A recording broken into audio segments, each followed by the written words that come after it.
Alors aujourd'hui, le mandat de protection future est véritablement l'outil principal pour anticiper sa propre incapacité et éventuellement, par exemple, celle de ses enfants lorsqu'ils sont handicapés.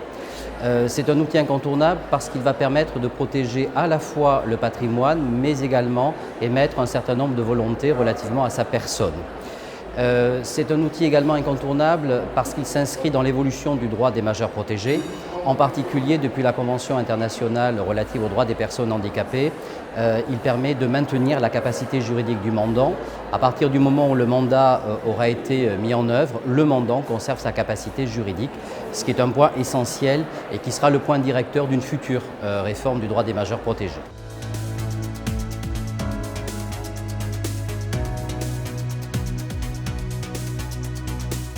Alors effectivement, le succès est particulièrement relatif, du moins en France, puisque lorsqu'on regarde les pays limitrophes, notamment la Belgique, on s'aperçoit d'un succès considérable du mandat de protection future, ce qui laisse sans doute augurer de belles perspectives pour la France.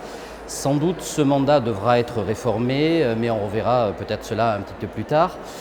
Pour les avocats, ce mandat va permettre d'être un outil intéressant pour leurs clients, qu'ils soient de simples particuliers, mais également des chefs d'entreprise, des associés, des gérants de sociétés, dans la mesure où il permet au mandant à chaque fois de choisir un mandataire à qui il va pouvoir donner des pouvoirs particuliers.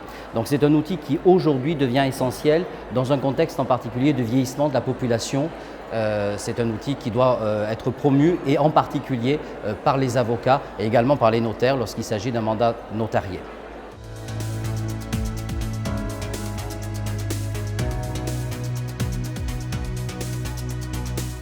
Alors, le mandat de protection future a été déjà rehaussé avec la loi du 23 mars 2019, puisqu'il fait partie de ces mesures qui permettent d'éviter la mise en œuvre d'une mesure judiciaire et il figure en premier lieu. Donc c'est déjà un élément très important. Et ensuite, ce mandat, néanmoins, doit sans doute ici être amélioré, et ce de plusieurs manières. La première amélioration concernera inévitablement la publicité, puisque ce mandat, à l'heure actuelle, ne fait pas l'objet d'une mesure de publicité, ce qui est quelque peu scandaleux du fait de l'article 477-1, qui justement a prévu cette publicité depuis la loi du 28 décembre 2015.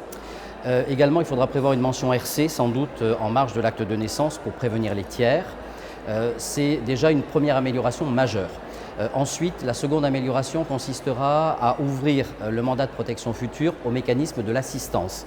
Pour l'instant, c'est uniquement une mesure de représentation et ça pourrait demain devenir également une mesure d'assistance très pratique, notamment lorsqu'on est au début des altérations des facultés mentales d'une personne qui commence à vieillir. Également, d'autres mesures, à mon avis, sont également indispensables. Peut-être également rehausser la place du juge, qui aujourd'hui a une place qui est en net recul, même s'il doit intervenir notamment pour les actes à titre gratuit. Mais pour autant, à mon avis, sa place doit être rehaussée dans cette perspective d'amélioration du mandat de protection future, comme ça peut être le cas déjà en Belgique.